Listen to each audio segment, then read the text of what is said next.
Hey Adalo makers, now that you've got your database set up in Xano and you've connected it to your Adalo front end here, let's go ahead and get some login, sign up, authentication, and just some general information about authentication when using Xano as your backend. So there's a couple of things here. The first one is that we can't use the pre-built form components with Xano as the backend just yet.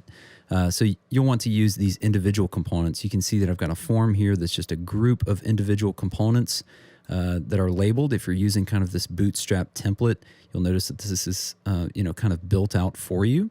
And to kind of make this work, what we're going to do is I'm going to double click on this login button here. Scroll down to the action section and go to more, user login, and then there's two new options here, Xano login and Xano sign up. I'm going to choose this login option here. And we'll go to email, and we're actually just going to use the value of the email input. So I'm just going to go to other components and then this email here. And same thing with password. And the next thing that I need to do here is if you have instant navigation turned on, you'll want to make sure that you include this change input value action, these actions here, because these inputs won't actually clear. You'll need to manually clear this. So a lot of what you build in Xano is going to be much more manual than it would be if you built in Adalo. But what that affords you is a lot more flexibility and control over how you build your app. So I'm just going to go to this change input value here, and we're going to go to, after it logs in, we're going to go to this email. We'll do the email first, and we'll set it to empty.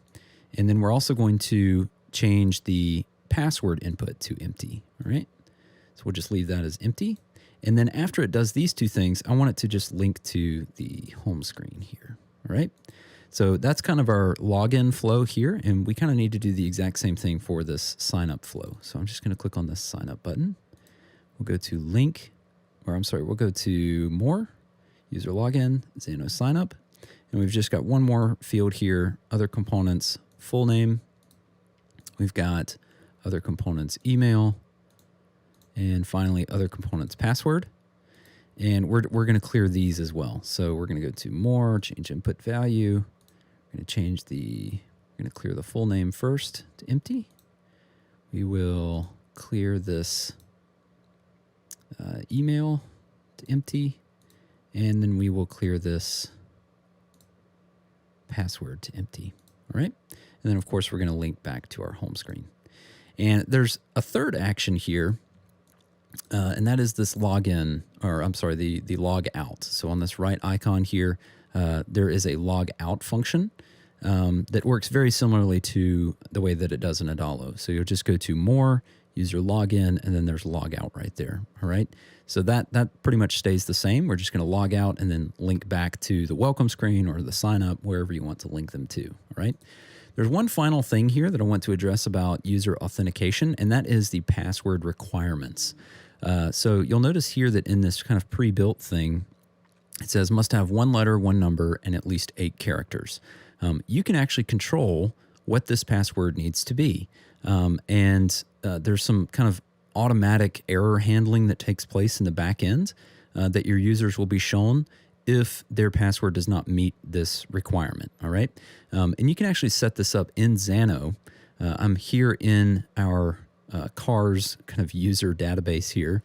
And if I go to my database and I click on this user table here, you'll notice that I've got this field here called password. If I click on this and then go to settings here, you'll notice that I've got some filters, and I can actually change what these filters are, or I can just remove them completely. So if I wanted to remove all password requirements, I could just delete all of these filters out of here. And let's say that I wanted to add a filter back. I could click on the add filter button, go to the type of filter that I want to choose. So a minimum entry length, a maximum entry length, different symbols, a minimum number of punctuation characters. I can, choose all of those sorts of things. So if I want it to be a minimum of 6 characters or 5 characters, I can certainly do that.